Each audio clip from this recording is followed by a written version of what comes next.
আসসালামু আলাইকুম। ব্রাহ্মণবাড়িয়া কৃষি ইউটিউব চ্যানেলের পক্ষ থেকে আন্তরিক শুভেচ্ছা ও অভিনন্দন। তো আপনি যখন ইউটিউব দেখবেন, মানে ইউটিউবে ভিডিও দেখবেন কৃষি বিষয়ে, দেখবেন অনেক প্রতারক আছে। কেমন প্রতারক? মানে ভিডিও ভিউর জন্য দেখেছে জীবনে তো কৃষি করে নাই, অযথা মিথ্যা ইনফরমেশন দে, মানে মিথ্যা যুক্তি দিব দিয়ে সে আপনার মানে কৃষিটা একদম নষ্ট করে ফেলবো। কেমন? আমি আপনাদের দেখাই। দেখবেন অনেকে বলবে এই যে শাখাটা, ঠিক আছে, মেন যে গাছটা, এই গাছটাকে দেখ 1G 2G 3G 4G এভাবে মানে কাটিং দিতে বলবে। আবার কেউ কেউ বলবে পেঁয়াজের খোসা, রসুন, আদা ইত্যাদি তো মানে এসব ভিজাইয়া পানি দিত। তারপরে কেউ কেউ চিনি দে, কী করে কি না, মানে অযথা, মানে তারা তো জীবনে কৃষি করে নাই, কৃষি আগামাতা কিছু জানে না, অযথা এসব ভিডিও দিয়ে সেটা আপনাদের জমিগুলো নষ্ট করায়। আসলে যে যতটুকু মাচা দিবেন, কাটিং পদ্ধতিটা আসলে কি, আপনি এই যে দেখছেন এই নিচে গাছগুলা আমি কি কেটে দিচ্ছি, এই গাছগুলা কেটে দিবেন। মানে নিচের যেই প্রশাখাগুলা, এই যে মাচার নিচে যত গাছ আছে এই মাটি থেকে এই পর্যন্ত যত খুশি বের হবে নতুন করে, এই যে দেখেন অনেক খুশি বের হইতেছে, এই যে দেখেন গুড়াতে অনেক খুশি। তো এগুলো থাকলে কি হবে, এগুলো থাকলে আপনার উপর দিয়ে পারফর্মটা ভালো করবে না, ঠিক আছে। যে কারণে এই নিচের গোলা কেটে দিবেন। তারপরে উপরে যত আসে, যদি বেশি হয়ে যায়, যদি বেশি হয়ে যায় দুর্বলগুলো কেটে দিবেন, সবলগুলো রাখবেন।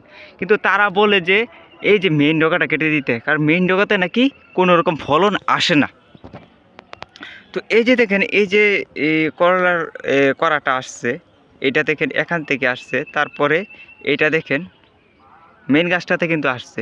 আর মেন গাছের দরকার কি, এই যে আপনি আগাটা না কাটলে কি এখানে কি প্রশাখা বাইর হওয়ার কি বাকি আছে? এই যে এই গাছটা যতটুকু যাবে এটা মানে প্রশাখা বাইর হতে থাকবে। যদি আপনি এখানে কেটে দেন তাহলে কি হবে, এটা তো ওইদিকে যেতে পারবে না আর প্রশাখাও বাইর হবে না। তো আপনি কেন অযথা এই আলতু ফালতু ভিডিও দেখে আগাটা কেটে দিবেন বলেন? এসব অযথা ভিডিও দেখা বন্ধ করে নিজের যুক্তিতে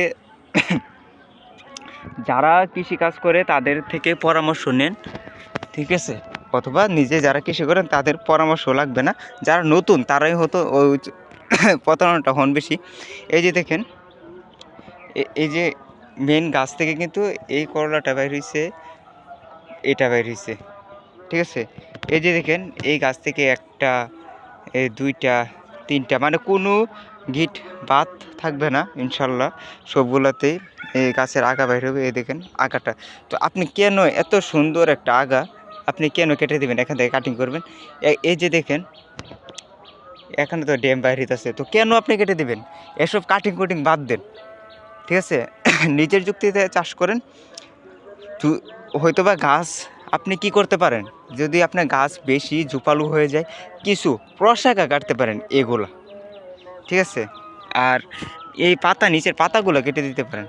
আর এগুলো কাটার প্রয়োজন পড়ে না, আপনি গাছে পর্যাপ্ত খাবার দিবেন, গাছ আপনাকে ফলন দেবে। কারণ গাছ মানুষের সাথে বেমানি করে, গাছ কিন্তু মানুষের সাথে বেমানি করে না, ঠিক আছে। গাছ এটা পর্যাপ্ত ফলন দিয়ে যাবে, আপনাকে নিরাশ করবে না ইনশাল্লাহ।